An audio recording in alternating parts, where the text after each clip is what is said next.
Supreme কোর্টে অবশ্যই বেশ কিছু পর্যবেক্ষণও তো সুপ্রিম কোর্ট করেছে শুনানি পেছানোর পাশাপাশি, তো রাজ্য সরকারের মুখ পুড়ল নাকি বাঁচলো? দেখুন, রাজ্য সরকারের তো মুখ বহুদিন ধরেই পোড়া। কালকে যদি সকাল 10টার থেকে মাননীয় সিজিআইয়ের এজলাসে, ভারতবর্ষের সর্বোচ্চ আদালতে সিজিআইয়ের এজলাসে যখন রায়ের একটার পর একটা অবজারভেশন তিনি দিচ্ছেন, প্রত্যেকটা অবজারভেশনে কিন্তু আমরা অ্যাপসের মাধ্যমে খুঁটিনাটি যখন দেখছি আর চমকে যাচ্ছি যে বাঙালি জাতিসত্তা, বাঙালি অভিমান কোন তলানিতে কোন জায়গায় পদদলিত হলো কালকে। মানে এন্টার ব্যবস্থা, বাঙালি জাতিসত্তা, বাঙালির লজ্জা, কালকে লজ্জার দিন। আমি কেন বলছি তো, দেখো কালকে যখন সিজিআই বলছে, এখানে তৃণমূল মুখ্যমন্ত্রী এক স্যান্ডেলে, অভিষেক বন্দ্যোপাধ্যায় এক স্যান্ডেলে জয় উল্লাস করছে, কিন্তু কতটা হ্যাবিচুয়াল লায়ার এ রাজ্যের মুখ্যমন্ত্রী এবং তার সাগরেদ আরেকজন অভিষেক বন্দ্যোপাধ্যায় সকল সর্বভারতীয় সভাপতি, যে কালকে পুরো অবজারভেশনে সুপ্রিম কোর্টে সিজিআই কিন্তু প্রত্যেকটা পয়েন্টের মধ্যে ইম্পর্টেন্ট পয়েন্ট যেটা বলেছে যে সিস্টেমিক জালিয়াতি হয়েছে, এটা ফ্রড হয়েছে, ফ্রড এই কথা বলছে, মানে আমরা ফ্রড, দেখুন ভারতবর্ষে ফ্রড আমরা পরিগণিত হয়েছি। দ্বিতীয়, প্রত্যেকটা জায়গায় সুপার নিউমেরিক পোস্ট, যেই পোস্টে মুখ্যমন্ত্রী এবং 40 জন ক্যাবিনেট যুক্ত, সেটাকে আবার প্রশ্নচিহ্ন দিয়েছে। এবার তো তার পালানোর জায়গা নেই, এবার তো তিনি বলতে পারবেন না হাইকোর্টকে তিনি বিজেপি বলেছিলেন, বিরোধী বলেছিলেন, সিপিএম বলেছিলেন। সুপ্রিম কোর্টকে বলে দেখান আপনি, কালকে আপনি জয় উল্লাস করেছেন।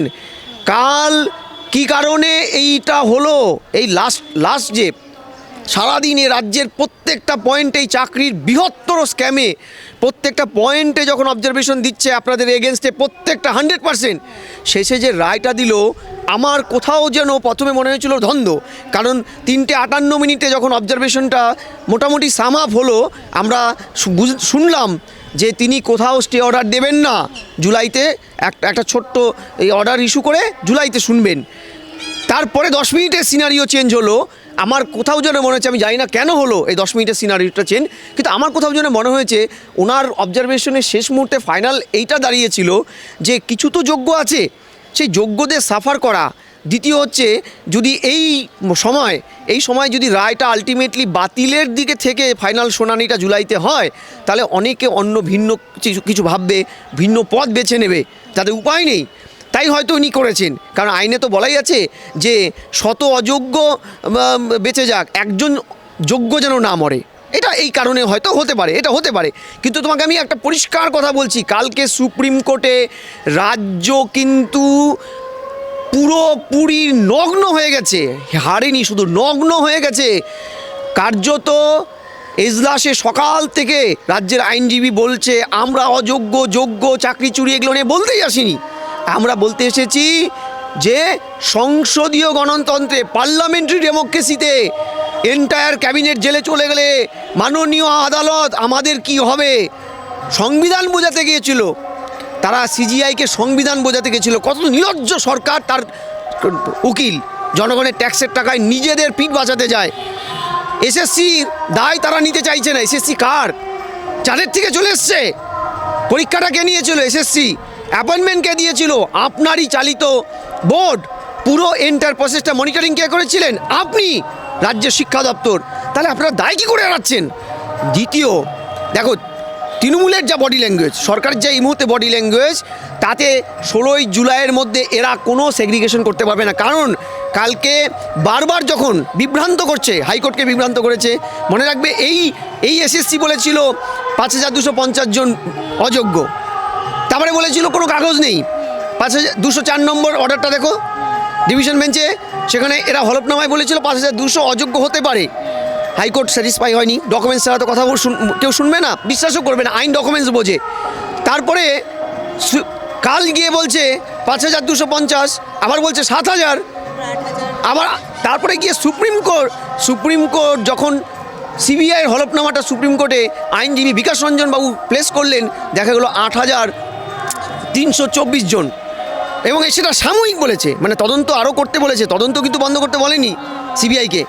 এবার প্রশ্নটা হচ্ছে, আবার বাত্যু বসু আপনার মনে আছে ব্রাত্য বসু 5/5/2022 যেদিন সুপার নিউমেরিক পোস্টের মতো বেআইনি কাজটা ক্যাবিনেট করে নিয়ে প্রেস কনফারেন্স করলেন, তিনি কি বললেন? 5261 জনকে আমরা অতিরিক্ত যারা প্যানেল চ্যালেঞ্জ হওয়াতে ক্ষতিগ্রস্ত হয়েছে, মানে অযোগ্য, তাদের মুখ্যমন্ত্রীর মানবিক নির্দেশে আমরা চাকরি দেব। মানে সংখ্যা কত এই সরকার কিন্তু জানে না, বিভ্রান্ত করছে, ডিলেড ট্যাকটিস নিয়েছে, কালকেও ডিলেড ট্যাকটিস নিয়েছে। আলটিমেটলি যেটা হবে, এই রায়ে মমতা ব্যানার্জি সাময়িক বেনিফিট রাজনীতিগত এই ভোটের ময়দানে পাবে, এটা অস্বীকার করছি না। শুভবুদ্ধি সম্পন্ন মানুষরা জেনে রাখুন, মমতা ব্যানার্জি তার এন্টায়ার টিম নেমে গেছে মানুষকে ভুল বোঝাতে, কিন্তু এতে কিন্তু আরেকটা 550 উঠে আসবে। সেটা হচ্ছে এরা কার্যত কিচ্ছু করবে না, কিছু নেই এদের কাছে। ঠিক 16ই জুলাই ভোট শর্ট মিটে যাবে, এরা বলবে এসএসসি জানে, আমরা কিছু জানি না। এসএসসি বলবে আমাদের কাছে ডকুমেন্টস নেই, মাননীয় আদালত আপনি যা বিচার করবেন করুন। আর পুরো প্যানেলটা বাতিল করে দিয়ে আবার নতুন করে 23 লক্ষ যারা অ্যাপ্লিকেন্ট ছিল, সবাইকে বলবে যোগ্যতার প্রমাণে আসো। এইটা কিন্তু হতে চলেছে, জেনে রাখুন। সেগ্রিগেশন পসিবল নয়, কারণ কালকে এসএসসিকে প্রশ্ন করা হয়েছিল আপনার কাছে কোনো ডকুমেন্টস নেই, তাহলে সেকেন্ড ফর্মুলা চাইছে। এসএসসি বলছে সেকেন্ড ফর্মুলা কি? সেকেন্ড ফর্মুলা, কোনো ডকুমেন্টস নেই, মুখ্য কাগজ ওএমআরটা নেই, তার ব্যাকআপ নেই। তা কী করবেন? না আমরা ইন্টারভিউ নাম্বার এবং আর কি পার্সোনালিটি নাম্বার, যেটা ইন্টারভিউ নাম্বার আর একাডেমিক কোয়ালিফিকেশন নিয়ে একটা জগা খিচুড়ি করে যোগ্য অযোগ্যদের সেগ্রিগেট করব। এটা মানা যায়? মুখ্য কাগজ ওএমআর, ওটা ছাড়া কোনো ইভ্যালুয়েশন হতে পারে না। অর্থাৎ এটা যদি বাতিল করার জায়গায় কিন্তু মমতা ব্যানার্জি প্রশাসন এগোচ্ছে। শুধু ভোটের ময়দানে ওরা স্টে চাইছিল, যাতে ভোটের আগে ওদের বা ভোট চলাকালীন এদের বিরুদ্ধে না যায় রায়টা, তাই এরা স্টে চাইছিল। এবং সকাল থেকে খালি স্টে আর স্টে, মন্ত্রিসভাকে বাঁচাও নাহলে স্টে দাও, মন্ত্রিসভাকে বাঁচাও নাহলে স্টে দাও। আর এই পুরো ইরেগুলারিটিসগুলো কিন্তু রাজ্যের মুখ্যমন্ত্রী, তার ক্যাবিনেট পুরোটা করেছে। আরে কুণাল বাবু আপনার দলের মুখপাত্র ছিল কিছুদিন আগে, তিনি প্রেসে বিভিন্ন চ্যানেলে প্রকাশ্যে বলেছে, তিনি এখনও কথা উইথড্র করেননি, যে এই মন্ত্রিসভা, এই রাজ্যের ক্যাবিনেটে এমন একজন মন্ত্রী বসে আছে যে চাকরি চুরির পয়সা নিয়েছে, সে এখনও মন্ত্রী। আসলে কেন এসএসসি এই ইউটার্নটা নিল? দুটো কারণ।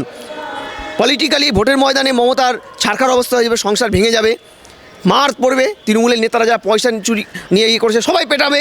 দ্বিতীয়, দেশের প্রধানমন্ত্রী যখন বলেছে আমরা লিগাল সেল বানাবো, অর্থাৎ এটা ন্যাশনাল ইস্যু হয়ে গেছে, এইটা কিন্তু মমতাকে আতঙ্কিত করে তুলেছে। হায় হায় কী হলো? ফলে এদের একটাই ধ্যান ছিল, ট্যাক্সের টাকায় যে কোনো মূল্যে রায়টাকে পিছিয়ে দেওয়া ভোটের পরে। আমি বলছি এই একটা চাকরি যায় আর না যায় তাতে তৃণমূলের মুখ্যমন্ত্রীর কিচ্ছু আসে যায় না। এরা এই দুর্নীতিটা করবে বলেই কিন্তু প্রথম থেকে দুর্নীতির প্রি করাপশন প্রস্তুতি নিয়েছে মমতা ব্যানার্জির ক্যাবিনেট, মমতা ব্যানার্জির নিজের নির্দেশে। কেন? না হলে দেখো একটা দুর্নীতি করার যদি সামগ্রিকভাবে সিস্টেমেটিক দুর্নীতি না হয়ে থাকে, তাহলে তার অঙ্ক এত সুন্দর হতে পারে না, অঙ্ক বিক্ষিপ্ত হবে। কীরকম? তোমরা জানো 2009-এ ইন্টিগ্রেটেড অনলাইন এক্সাম সিস্টেম চালু করেছিল বামফ্রন্ট, যেখানে বলা হচ্ছিল যে কোনো পরীক্ষা, বিশেষ করে চাকরির পরীক্ষার একটা ব্যাকআপ রাখতে হবে। ওরা 10টা এসএসসি করে গেছিলো সাকসেসফুলি, তার ব্যাকআপ রেখেছিল। এদের দায়িত্ব ছিল 2টো এসএসসি। দ্বাদশ এসএসসি যেটা মামলা চলছে, তার কোনো ব্যাকআপ এরা রাখেনি ইচ্ছা করে, কারণ ওদের মোটিভটা ছিল ক্লিয়ার, যে রাখলে পরেই ফেসে যাব। দ্বিতীয়, 2006-এ বামেদের একটা আইন ছিল যে কোনো হার্ড কপি 3 বছর রাখতে হবে, আর সফট কপি 30 বছর, বা অন্য লাইফ টাইম রাখতে পারলে লাইফ টাইম। এরা আইনটা পাশ করলো 16-তে এসে, ইন দ্য মেন টাইম এই রিক্রুটমেন্টের স্ক্যামের আগে, যে 6 মাসের বেশি রাখা যাবে না। তাহলে এরা তো আটঘাট বেটে দুর্নীতিটা করেছে, এবং এই দুর্নীতির মুখ কিন্তু অন্যতম, বারবার বলছি, রাজ্যের মুখ্যমন্ত্রী। কারণ তিনি এখনও স্টেজ দাঁড়িয়ে 26,000 চাকরির লাইভলিহুডের প্রশ্নে সওয়াল করছেন। এই প্রসঙ্গে আসছিলাম যে তিনি জয় উল্লাস করছেন, এই প্রসঙ্গটা আপনি বারবার তুললেন। সুপ্রিম কোর্টের রায়ে তিনি খুশি, সমগ্র শিক্ষক সমাজকে তিনি অভিনন্দন জানাচ্ছেন। কিন্তু এই শিক্ষকের মধ্যেই তো অযোগ্যের সংখ্যাটা তো সুপ্রিম কোর্টে এসএসসি মেনে নিল, সেটা নিয়ে কেন মুখে কুলুপ এখনও মুখ্যমন্ত্রী? সেই অযোগ্যদের নিয়ে কেন কোনো কথা বলছেন না? এখানে কতগুলো বেনিফিট আছে খেয়াল করে রাখবে। উনি জাস্টিস গাঙ্গুলি যখন এই কথাগুলো বলেছিল কয়েক বছর আগে, সেটা মেনে নিলে তাকে সমস্যাটা হয় না। কেন মানেনি, বা আজও কেন তাকে মানতে পারছেন না তিনি? কারণ তিনি ভালো করে জানেন এন্টায়ার প্রসেসে তিনি ক্যামাক স্ট্রিট এন্টায়ার স্ট্রাকচারটাই দুর্নীতির সাথে চেন ওয়াইজ যুক্ত, সবাই টাকা পেয়েছে। টাকা লুট করেছে, মুড়ি মুরগির মতো দোকানে বিক্রি হয়েছে চাকরিটা। তাহলে যদি উনি অযোগ্যদের সেগ্রিগেশন করেন, এই অযোগ্যরা মার দেবে তৃণমূলের নেতাদের। যাদের পয়সা দিয়েছে তাদের পেটানো শুরু হলে টাকাটার মুখ্য ভাগটা যেখানে গেছে কলকাতার যেই হেড অফিসে, তাদের নামটা বেরিয়ে আসবে, অর্থাৎ তৃণমূল দলটা রাতারাতি উঠে যাবে। মমতা বিলক্ষণ জানে বলে আজও তাকে সুপ্রিম কোর্টের মামলা চলাকালীন তাকে জনসভায় বলতে হচ্ছে আমরা 26,000 চাকরি খেয়ে নিচ্ছে বিজেপি, প্রধানমন্ত্রী খেয়ে নিচ্ছে। আরে আপনি তো, আপনার দল, আপনার সরকার, আপনার এসএসসি বলেছে সুপ্রিম কোর্টে দাঁড়িয়ে, বিভিন্ন সময় তথ্য চেঞ্জ করে বলেছে এত হাজার চাকরির দুর্নীতি হয়েছে, অর্থাৎ গ্রস দুর্নীতি আপনার স্বীকার করেছেন, সংখ্যাটা ম্যাটার। আগামীতে 8,000টা দাঁড়িয়ে যদি 21,000, 22,000ও দাঁড়ায়, সুপ্রিম কোর্ট নিজে বলেছে 22,000, কারণ তার কাছে মনে হয়েছে অযোগ্যতা আরও অনেক সংখ্যায় আছে। তাই সুপ্রিম কোর্টের কিন্তু অবজারভেশন বলেছে সিবিআই তদন্ত চালিয়ে যাক। অর্থাৎ 16ই জুলাই দাঁড়িয়ে যদি আমরা দেখি 8,000টা 21, 22, 23,000 অযোগ্যে দাঁড়িয়ে পড়েছে, আমি আশ্চর্য হব না, রাজ্যের মানুষ আশ্চর্য হবে না। মুখ্যমন্ত্রী এটা ভালো করে জানে, ফলে উনি দলটা রাতারাতি তুলে দিয়ে যাবে, ওনার দল উবে যাবে, এইটা ওনার আশঙ্কা থেকে কিন্তু উনি এবং ওনার দলের এন্টায়ার নেতারা এই অযোগ্যদের হয়ে সওয়াল করছে। ব্রাত্য বসু নিজে ওনার নাম নিয়ে বলেছেন, মানবিক মুখ্যমন্ত্রীর মানবিক নির্দেশ, মুখ্যমন্ত্রীর মানবিক নির্দেশ অযোগ্যদের জন্য। খেয়াল করুন, আজকে যে ছেলে মেয়েগুলো মাতঙ্গিনী হাজরার পাদদেশে অযোগ্যদের বাঁচাতে চাইছে, নিজেদের পিঠটা বাঁচা একদম, এবং ব্যাপক টাকা সাইফুনিং হয়েছে, তুমি ভাবতে পারবে না। ইন্টারন্যাশনাল যোগ থাকতে পারে এটার মধ্যে। কালকে একটা অবজারভেশন বোঝো, যদি আমি তর্কের খাতিরে ধরে নিলাম 8,500-এর কাছাকাছি 8,324 জনই চুরি অযোগ্য, অর্থাৎ এরা পয়সা দিয়ে চাকরিটা পেয়েছে। গড়ে যদি 18, 20, 15 লাখ টাকা করে ধরো, কত কোটি টাকা, কত হাজার কোটি টাকা সাইফুনিং হয়েছে। টাকাটা কোথায়, তার ট্রেল কোথায়, এটা কে বেনিফিশিয়ারি? এত বড় অঙ্কের টাকা যে রাজ্যের মুখ্যমন্ত্রী বলে এ রাজ্যে কোন পুলিশ চা খাচ্ছে না কফি খাচ্ছে, কার কত ভুঁড়ি হয়েছে আমার কাছে খবর থাকে। এ রাজ্যে একটা পাতা নড়লে মুখ্যমন্ত্রী আমি টের পাই, আমি গুন্ডা কন্ট্রোল করি। সে রাজ্যের মুখ্যমন্ত্রী কি করে বুকে হাত দিয়ে একটাবার বলতে পারছেন না যে এর কালেক্টিভ রেসপন্সিবিলিটি আমার? সংবিধান আপনাকে কালেক্টিভ রেসপন্সিবল করেছে সুপার নিউমেরিক পোস্টের নামক জোট চুরি করার জন্য 166, 163 ধারা, 164 ধারায়। তারপরে আপনি মোরালি একটাবার লোকের কাছে কনফেস করুন যে হ্যাঁ সত্যিকারের চাকরি চুরি করেছে আমার লোক। আপনার ক্যাবিনেটে আপনার মুখপাত্র বলেছে একজন চাকরি চোর মন্ত্রী হয়ে বসে আছে, কই আপনি বের করেছেন? আপনার যদি কোনো রকম এটার প্রতি দায়বদ্ধতা থাকতো, নৈতিক সাপোর্ট থাকতো, যে আপনি সত্যিকারের তদন্ত করাতে চান, দুর্নীতিমুক্ত প্রশাসন চান, জিরো টলারেন্স চান, তাহলে আপনি জাস্টিস গাঙ্গুলির বেঞ্চেই যখন রায়টা বেরোয় সেখানে স্টপ করতেন। আছে সেগ্রিগেশনটা করে সুস্থ একটা রাখবেন। মনে রাখবেন, এই অযোগ্যরা যতদিন শিক্ষা ব্যবস্থায় থাকবে তাদের হাত ধরে কিন্তু শত শত প্রজন্ম বেরোবে যারা কার্যত কিচ্ছু শিখছে না। মুখ্যমন্ত্রী একটা বার ভাবছেন এ রাজ্যের অজস্র গরিব মানুষ, এখনও ভারতবর্ষে সবচেয়ে বেশি মানুষ সরকারি শিক্ষা প্রতিষ্ঠানের ছাত্র ছেলে মেয়েকে পাঠায়। আপনি আপনার বাড়ির ছেলে মেয়েদেরকে, আপনার নেতা মন্ত্রীরা নিজের ছেলে মেয়েকে পাঠাবে তো এই সাদা খাতা জমা দেওয়া চাকরি চোরদের, যাদের হয়ে আপনি সওয়াল করছেন একের পর এক, তাদের কাছে পড়াতে পাঠাবেন তো? শিক্ষা ব্যবস্থাটাকে ভেঙে ফেললো রাজ্যের মুখ্যমন্ত্রী। আজকে বাংলা গর্বের বাংলা ছিল, আপনি যেখানে বসে আছেন সেই জোড়াসাঁকো ঠাকুরবাড়ি এশিয়ার প্রথম নোবেল পেয়েছে বাঙালি, এশিয়ার প্রথম মেডিকেল কলেজ এই বাংলায়, এশিয়ার প্রথম মেট্রো আমাদের। প্রত্যেকটা জায়গায় বাঙালি 1 নম্বরে, সেই বাঙালি আজকে সূর্যবৃত্তিতে 1 নম্বরে। আপনার জন্য আমরা বাইরের জগতে মুখ দেখাতে পারি না।